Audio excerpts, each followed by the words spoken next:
Let me tell you something that will shake your understanding of ministry and purpose. For 30 years, Jesus was not just a carpenter, he was an intercessor. Yes, he made tables. Yes, he crafted chairs. But that wasn't his real assignment.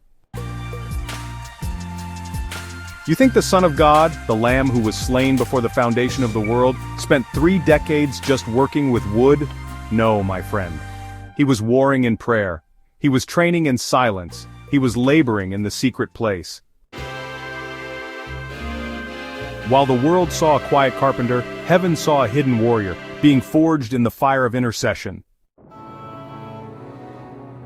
When Jesus came out of the water, the heavens opened and the Father declared, "This is my beloved Son in whom I am well pleased."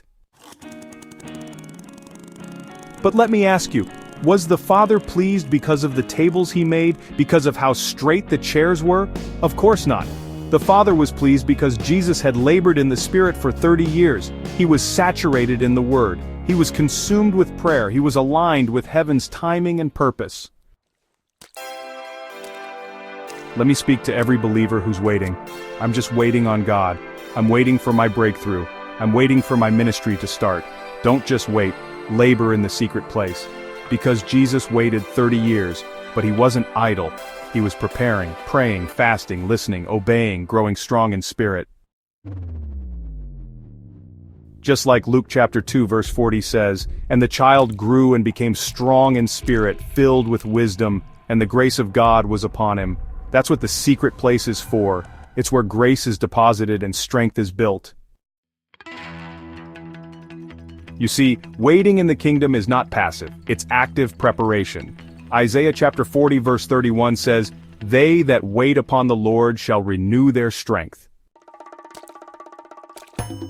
Not they that sleep, not they that scroll endlessly, not they that sit around complaining.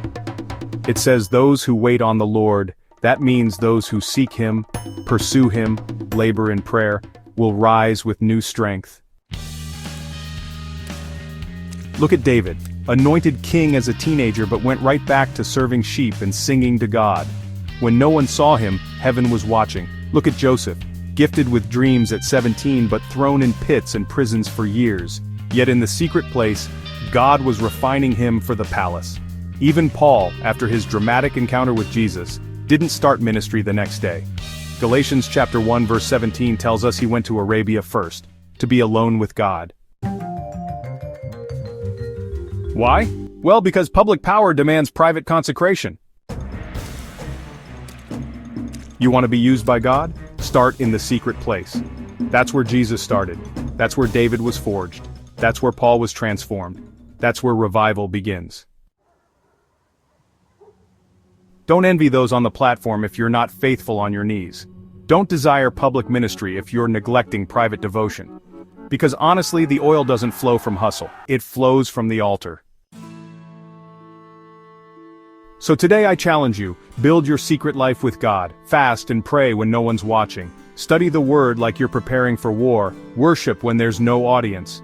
And when heaven sees that, when the time is right, God will say of you, "This is my beloved servant, in whom I am well pleased," not because of what you built with your hands, but because of what you built with your heart.